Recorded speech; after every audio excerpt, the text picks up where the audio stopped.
Assalamualaikum warahmatullahi wabarakatuh. Perkenalkan, nama saya Gio Dewi Firmansyah, NIM 04. Hari ini saya akan menjelaskan tentang buku pendidikan profesi keguruan yang ditulis oleh Dr. H.A. Rusdiana dan Dr. Haji Yeti Heriati. Untuk yang slide pertama, pemahaman hakikat keprofesian.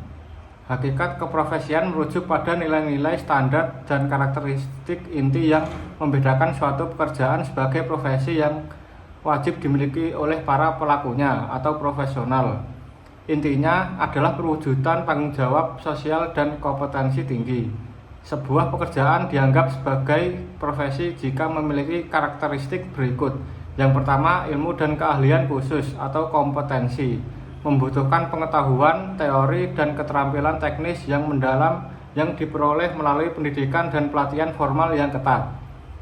Yang kedua, pengabdian kepada masyarakat atau layanan publik. Tujuan utamanya bukan hanya keuntungan pribadi, tetapi memberikan layanan esensial yang berdampak signifikan pada kesejahteraan atau kebutuhan masyarakat. Yang ketiga, kode etik. Memiliki aturan normal atau standar perilaku yang disepakati dan wajib ditaati untuk melindungi kepentingan klien, masyarakat, dan menjaga martabat profesi. Untuk yang slide kedua, konsep dasar guru profesional. Konsep guru profesional menekankan bahwa mengajar bukan sekedar pekerjaan, tetapi sebuah profesi yang menuntut kompetensi, komitmen, dan etika yang tinggi untuk mencapai tujuan pendidikan secara efektif. Guru profesional adalah pendidikan yang memiliki ilmu, keterampilan, dan sikap yang memadai untuk melaksanakan tugas utamanya, merencanakan, melaksanakan, dan mengevaluasi pembelajaran dengan standar kualitas tinggi, serta berpegang teguh pada kode etik profesi keguruan. Sebagai guru dianggap profesional jika menguasai 4 pilar kompetensi utama. Yang pertama, kompetensi pedagogik, yaitu kemampuan mengelola pembelajaran peserta didik meliputi pemahaman terhadap peserta didik, perancangan, pelaksanaan, evaluasi, dan pengembangan peserta didik untuk mengaktualisasikan sebagai potensinya. Yang kedua, kompetensi kepribadian, kemampuan personal yang mencerminkan pribadi yang mantap, stabil, dewasa, arif, berwibawa, berakhlak mulia, dan menjadi teladan bagi peserta didik. Dan yang terakhir, kompetensi sosial, kemampuan berkomunikasi dan berinteraksi secara efektif dan santun dengan peserta didik, sesama pendidik, tenaga kependidikan, orang tua atau wali, dan masyarakat sekitar. Untuk yang slide ketiga, kompetensi dan kinerja guru profesional. Konsep guru profesional menuntut adanya keselarasan antara kompetensi atau kemampuan yang dimiliki dan kinerja atau aplikasi kemampuan tersebut dalam praktik nyata. Kinerja adalah perwujudan nyata dari kompetensi yang dilakukan guru dalam menjalankan tugas pokoknya. Kinerja yang baik berarti guru mampu menerjemahkan kompetensi ke dalam tindakan yang efektif, efisien, dan berdampak positif terhadap peserta didik.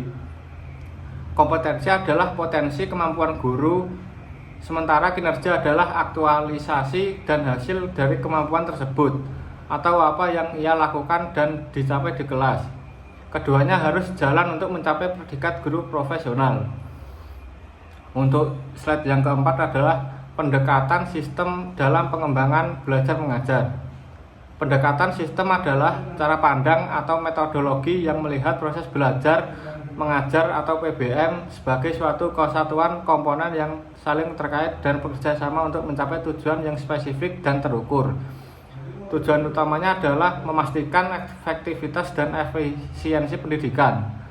Pendidikan sistem memastikan bahwa kegiatan belajar mengajar dirancang, dilaksanakan, dan dievaluasi sebagai unit utuh yang logis dan kohesif, menjamin bahwa setiap komponen mendukung pencapaian tujuan pembelajaran secara keseluruhan. Yang slide kelima adalah model pengembangan sistem pembelajaran.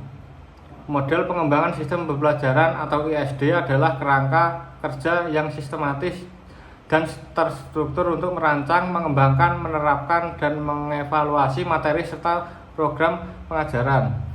Tujuannya adalah memastikan proses belajar mengajar atau PBM efektif, efisien, dan sesuai dengan tujuan yang ditetapkan. Untuk yang slide ke-6, strategi, rencana, pengembangan tujuan, dan bahan pengajaran. Pengembangan tujuan dan bahan pengajaran adalah langkah krusial dalam perencanaan pembelajaran yang sistematis. Strategi ini memastikan bahwa apa yang diajarkan atau materi selaras dengan apa yang dicapai. Pengembangan tujuan harus dilakukan dengan hati-hati agar tujuan menjadi spesifik, terukur, dan berorientasi pada peserta didik. Untuk yang analisis capaian pembelajaran atau CP menjabarkan standar kompetensi akhir, fase atau jenjang menjadi tujuan-tujuan yang lebih operasional dan konkret yang akan dicapai dalam unit pembelajaran. Yang kedua, merumuskan komponen tujuan. Setiap tujuan harus memuat minimal 2 komponen utama seperti yang diterapkan dalam kurikulum Merdeka. Yang ketiga, kompetensi, kemampuan atau keterampilan yang harus ditunjukkan atau didemonstrasikan siswa menggunakan kata kerja operasional, misalnya menjelaskan, menganalisis, dan mendemonstrasikan. Lingkup materi, konten atau konsep utama yang akan dipelajari dan dikuasai siswa. Yang terakhir, menyusun alur tujuan pembelajaran atau ATP, mengurutkan tujuan-tujuan tersebut secara logis dan sistematis dari yang mudah ke yang sulit, membentuk alur yang memandu proses pengajaran. Untuk yang slide ke-7, strategi, rencana, pengembangan media, dan metode pembelajaran. Strategi perencanaan pengembangan media dan metode pengajaran berfokus pada penyelarasan antara tujuan pembelajaran, karakteristik peserta didik, dan sumber daya yang tersedia untuk menciptakan pengalaman belajar yang efektif, bermakna, dan menarik. Yang pertama, pengembangan media. Strategi pengembangan media meliputi analisis kebutuhan, mengidentifikasi tujuan pembelajaran dan karakteristik peserta didik. Yang kedua, desain, merancang media yang sesuai, visual, audio, interaktif, digital, dan sebagainya. Pengembangan atau produksi, membuat atau memproduksi media dengan kualitas teknis yang baik dan konten yang akurat. Yang kedua, pengembangan metode pengajaran. Strategi pengembangan metode pengajaran berpusat pada penggeseran dari pengajaran berpusat pada guru atau teacher centered menjadi pembelajaran berpusat pada peserta didik. Seringkali menekankan pada pendekatan interaktif, mendorong dialog, diskusi, dan kolaborasi. Untuk slide yang ke-8 adalah strategi, rencana, evaluasi, dan umpan balik pengajaran. Strategi evaluasi dan umpan balik yang efektif bertujuan untuk mengukur pencapaian tujuan pembelajaran dan memberikan informasi yang dapat ditindaklanjuti untuk perbaikan berkelanjutan, baik bagi peserta didik maupun pengajar. Yang pertama, strategi rencana evaluasi atau assessment.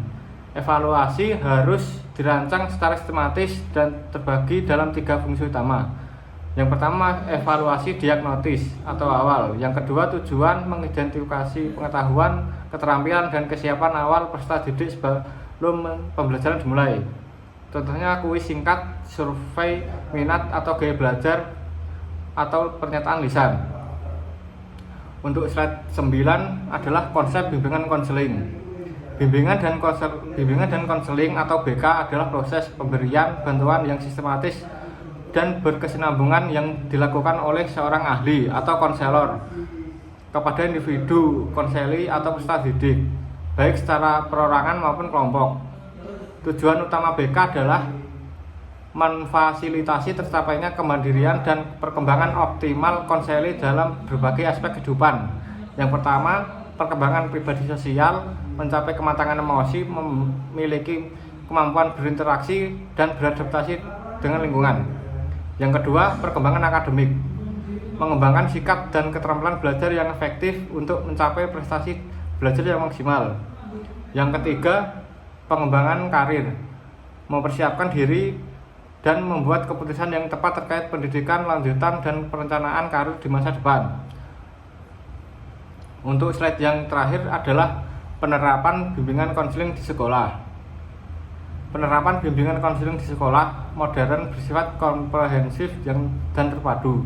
melibatkan seluruh komunitas sekolah, guru BK, konselor, guru mata pelajaran, wali kelas, orang tua, dan siswa untuk mencapai perkembangan prestasi didik yang optimal dan mandiri. 4. Komponen layanan utama. Penerapan BK di sekolah dilakukan melalui 4 jenis layanan utama. Yang pertama, layanan dasar atau preventif. Yang kedua, sasaran, seluruh peserta didik dan klasikal. Tujuannya memberikan pengalaman terstruktur, misalnya bimbingan klasikal terjadwal, untuk membantu semua siswa mencapai tugas perkembangan pribadi, sosial, akademik, karir secara optimal. Layanan responsif atau kuratif. Sasaran, peserta didik yang mengalami masalah atau hambatan. Tujuannya memberikan bantuan segera, biasanya melalui konseling individual atau kelompok kecil untuk mengatasi masalah yang sudah timbul, misalnya kesulitan belajar, konflik sosial, atau masalah pribadi. Tujuannya membantu siswa merencanakan dan mengambil keputusan yang relevan dengan masa depan mereka, seperti pemilihan jurusan, peminatan, atau perencanaan karir. Sekian dari presentasi saya. Bila ada salah kata, mohon maaf. Wassalamualaikum warahmatullahi wabarakatuh.